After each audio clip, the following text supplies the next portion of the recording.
Hello again. Welcome to the Julia Amante channel. If we're just meeting, I am Julia Amante, and today what I'm going to talk about, by the way, women's fiction author. And when I started writing romance novels, so straight romance now. Now it's women's fiction, which does have romance as well, but women's fiction focuses more on the relationships, right? So it doesn't have to be a romance. It could be, for example, a mother-daughter relationship story, where a romance tends to be just about that romance. Recently, I wrote a blog about why romance novels showed me that women can be amazing leaders. Okay, now I'm going to explain what I wrote in the blog and talk about that today. When I first started reading romance novels, I was pretty young, and so it would have been, I guess, the late 1970s, maybe the late 1970s, early 1980s. And the books were much different than they are today. So what I learned is that women have certain strengths, and I saw that in the various novels that I read. So today what I'd like to do is go over what some of the things are that I learned from these books. So the very first thing that I saw in these books was that women had flaws. Obviously, the hero and the heroine of a romance novel, they both have their certain flaws, because if they don't, then it makes a kind of a boring book to read, right? Who wants to read a book about a bunch of perfect people?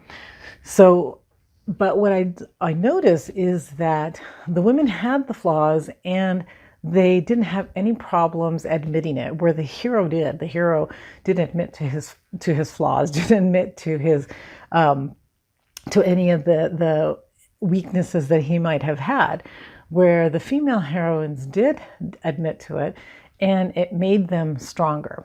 Okay, so one of the things that I learned is that it doesn't matter if you're not perfect at something, if you do have flaws, because you can still achieve whatever it is you need to achieve. So the female heroines in the romance novels would still reach their goals, even though they weren't perfect at something. And sometimes admitting that they weren't perfect or that they had these flaws, other people would help them because of it. Even the hero would help her because she admitted that she had these flaws. And it didn't make her a weaker character, it actually made her a stronger character. So I learned that it's okay to have flaws. It's okay not to be perfect. You can still achieve your goals. The second thing that I learned, which actually was one of the reasons that I really, really love romance novels, is that the heroine, the female character in the books, the way that she achieved success, or even if it really didn't have to have much to do with success, but the way that she achieved her goals was by encouraging others. So the character is always very motivating or encouraging to the other characters, including the hero of the story. And so I was thinking of what book could I use as an example, and I realized that most people probably haven't read romance novels from the early 80s. So what I did is I used a movie in my blog to talk about, because I thought, well, maybe more people actually saw this movie. So it was called 2 Weeks Notice, and it was with Sandra Bullock and Hugh Grant. And so, if you're familiar with the Hugh Grant characters, they tend to be sort of kind of needy and kind of silly in some way. And so this is sort of the same thing, but he plays a billionaire who lives in New York, and the way that he makes most of his money is that he buys property, tears down the property that is not making money or is just kind of dead property, and he creates new property, builds buildings and all of that. So at the start of this movie, he has purchased a community center, and what he's going to do is tear down that community center. Well, Sandra Bullock is an environmental lawyer, and she loves this community center. It's part of her community. She does not want him to tear this down. So she goes to talk to him. Kind of long story short, he ends up hiring her because I guess he likes her, right? He thinks that she could be effective. And she actually accepts working for him because she thinks that maybe she can encourage him and motivate him to do the right thing and not tear down this community center. So it's a romantic comedy. All kinds of funny things happen. They ended up liking each other, even though neither one of them really want to admit it, right? So he finds her very frustrating. She finds him very frustrating. But they do find something in each other that they do like. But she's going to end up quitting near the end. She tells them that she's going to quit because they're not getting anywhere, right? She's not working. The job, the relationship between them just is not working, the work relationship. So near the end, there's a scene. There's actually two scenes that I want to tell you about. The first scene is they're flying over Manhattan and they're looking out. They're in a helicopter and they're looking out the window and they're looking at all the buildings, and they fly by the Chrysler Building, and the Hugh Grant character, I think his name is George. Is telling her about this building, sort of the history of the building and how amazing it is. And as she's looking out the window of the helicopter, she says, you know, it's amazing what people could do with money, right? So I forget what exactly. She says, amazing what dreams and lots of money can do, isn't it? And he agrees. He says, yeah, you know, and she says, well, you know, George, you're part of that. Meaning that, you know, he helped to build the city with some of the buildings that he created. And again, he says, yeah, right, he agrees. And she says, well, you know, George, you can use your powers for good or for evil. And I really like that because, again, it's sort of inspiring. It's saying, you know, you really are good. You really are doing good. But, you know, like what she says, you should use your powers for good rather than evil. You should do good things with it. You shouldn't tear down, in other words, right? She doesn't say it. She shouldn't tear down a community center where people go, where they meet, or they have friends. They have nowhere else to go, but yet this is kind of where the community gathers. And you would not be doing a good thing by tearing that down. So then we get to the end. She's sort of left. She's no longer working for him. I'm going to read this because it's really good. So what he says in sort of this monologue that he gives is, she's rather like the building she loves so much.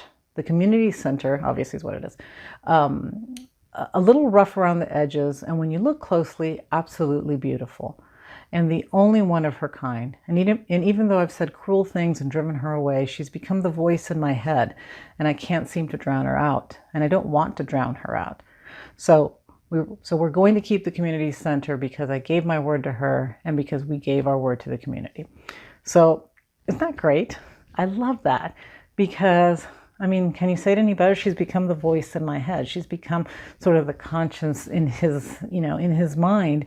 And she's encouraged him to do good, he wants to do good because of the feelings that he has for her. So I thought that was probably one of the best lines of the whole movie, even though there were a lot of funny parts. That's what romance novels that I read did and showed, right? That the heroine can get her way by inspiring other people. And even if she's not going to get her way, she's still going to be that voice that inspires and motivates other characters. And that I really loved that. One of the things that, again, taught me about leaders, right? That's what leaders do. They inspire other people to do their best. And so number 3 is sort of related to that. The good leaders look for the good in other people. So not only are they inspiring people, but they also look for the good. And I remember a novel, again, that I read probably in 1980. Well, actually, yeah, I think it was like the late 1980s.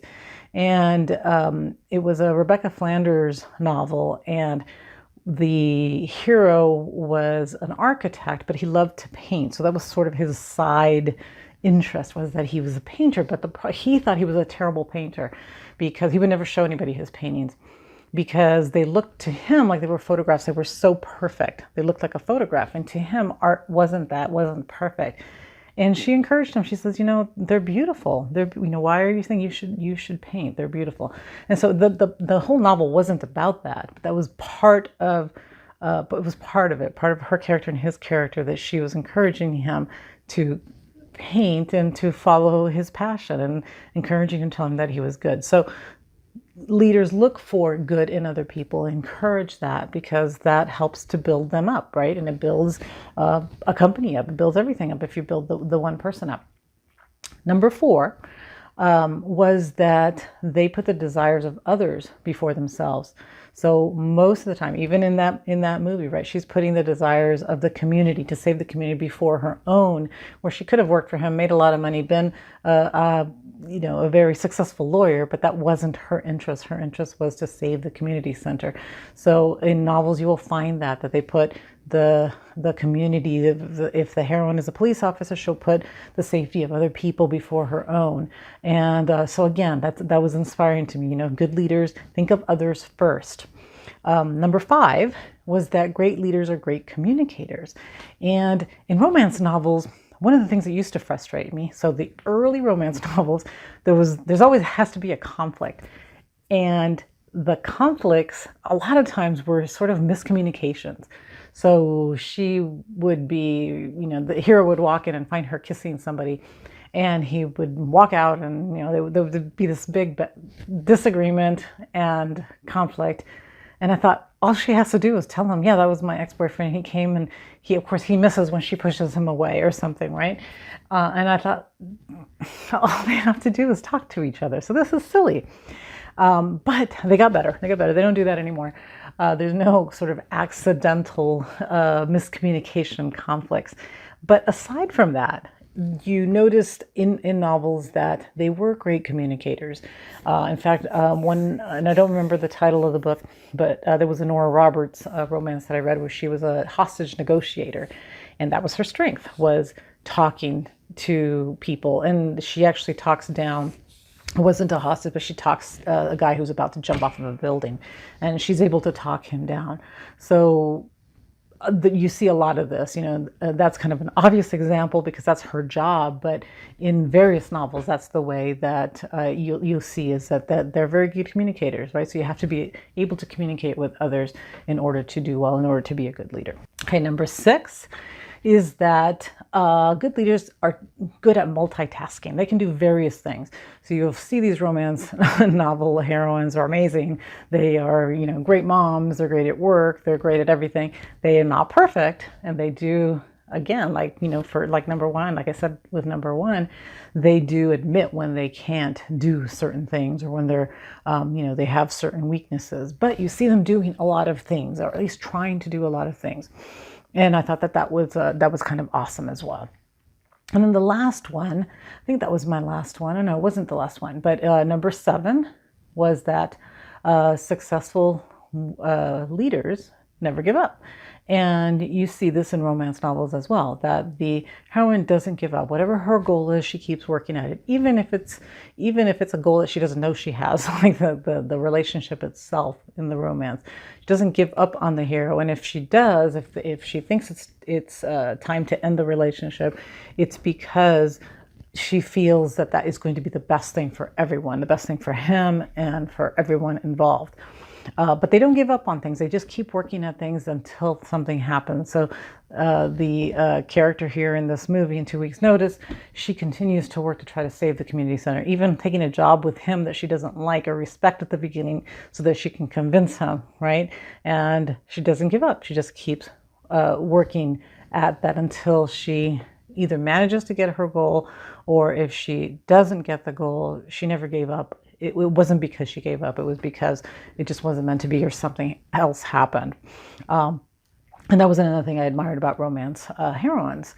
And the last one now, number 8, is that leaders are, and I kind of bunched a few things together, was they're brave, trustworthy, and honest.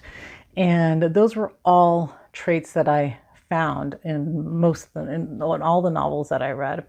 By brave, I don't mean just brave as far as, they're not afraid of things. In fact, a lot of them are, but they do whatever they need to do anyways. And that makes them, of course, to me, brave, that you're willing to do something that scares you, whether it's take a job somewhere or just whatever it is that's the story of the book, whatever is called for the heroine to do.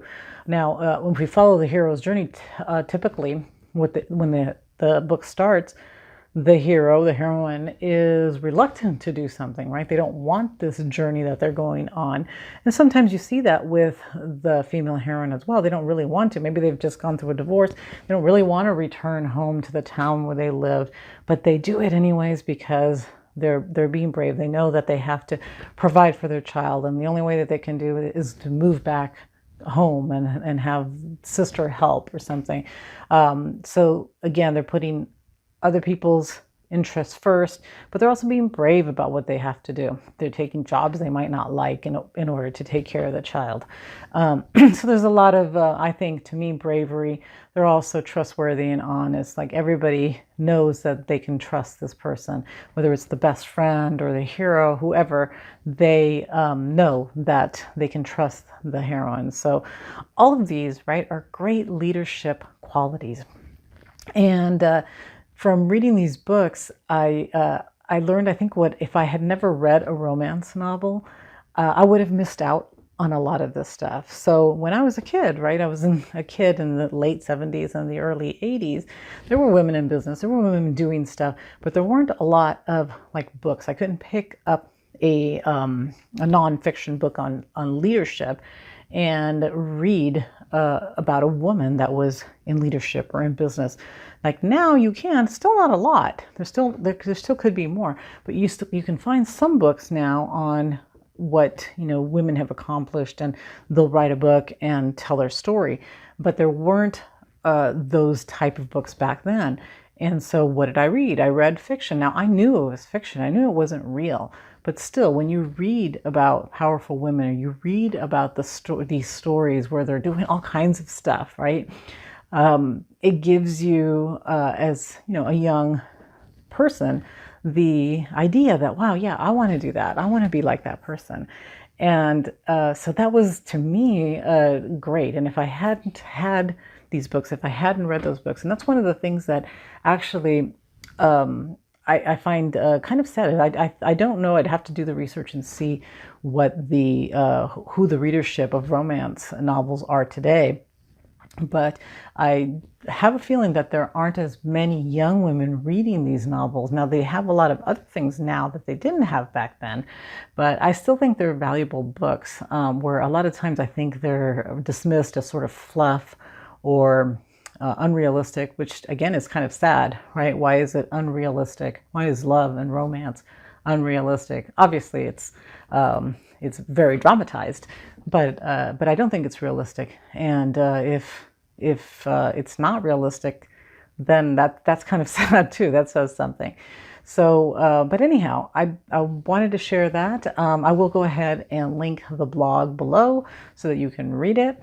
And I hope that you enjoyed this. I hope that you're a romance reader. And if you're not, go and pick up a romance novel. I promise you'll enjoy it.